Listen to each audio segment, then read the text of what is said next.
Sometimes we are in such a hurry that we stop seeing the obvious. Our lives are like a glimpse through a train window. Everything blends into one blurred line. There is no time to reflect on what we have just seen, felt, where we have been. Life teaches us to respect our elders. This is because they have wisdom passed down through many generations.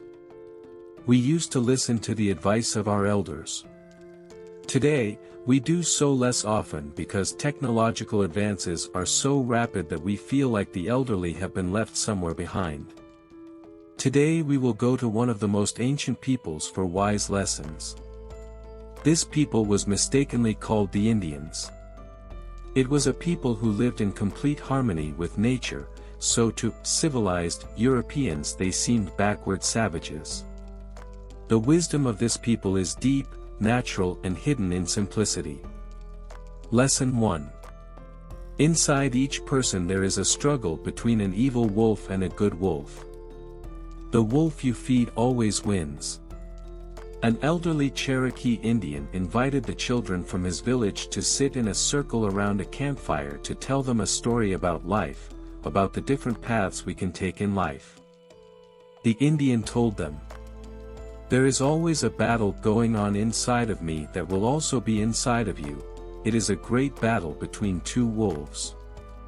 One wolf represents fear, anger, envy, grief, regret, greed, arrogance, guilt, resentment, inferiority, lies, pride, superiority and ego.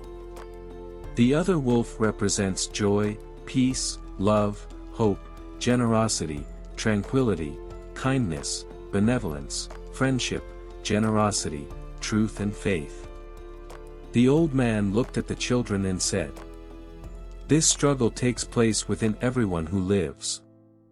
The children thought for a moment, and one of the boys asked the old man, "And which of the two wolves will win?"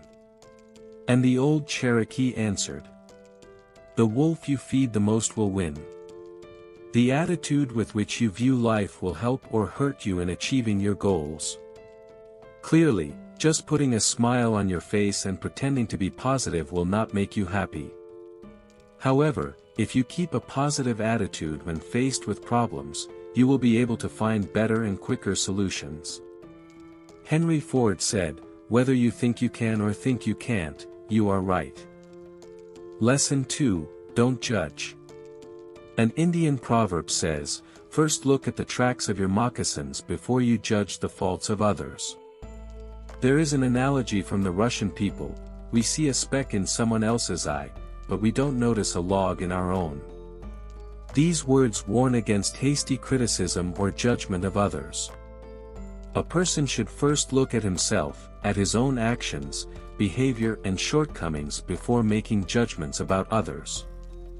There is a mirror principle, the essence of which is that most often we see in others what we do not accept in ourselves.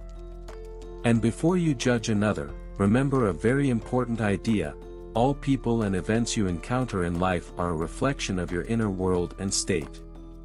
Perhaps this person was given to you so that you could learn some lessons about yourself. Lesson 3, Let go of your children. There is a very wise Indian saying, "A child is a guest in your home, feed, teach and let go." Very often parents themselves hinder the independence of their children and cannot let them go into adulthood.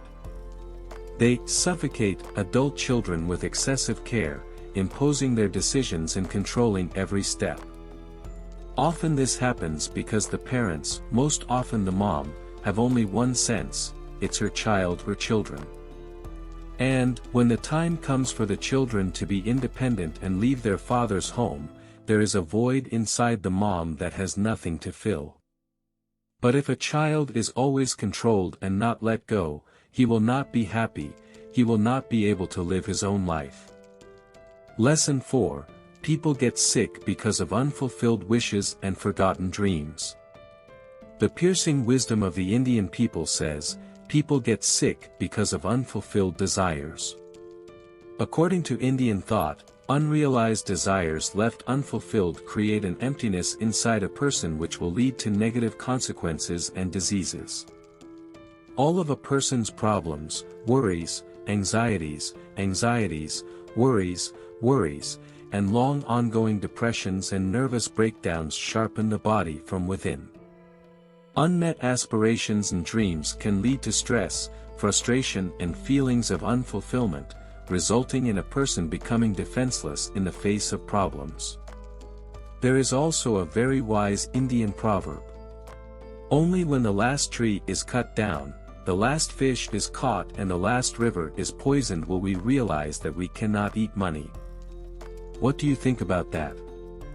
Which lesson did you like the most? Do you have any dreams? Write your opinion in the comments, and also subscribe to the channel if you haven't already done so, because there are a lot of interesting things ahead.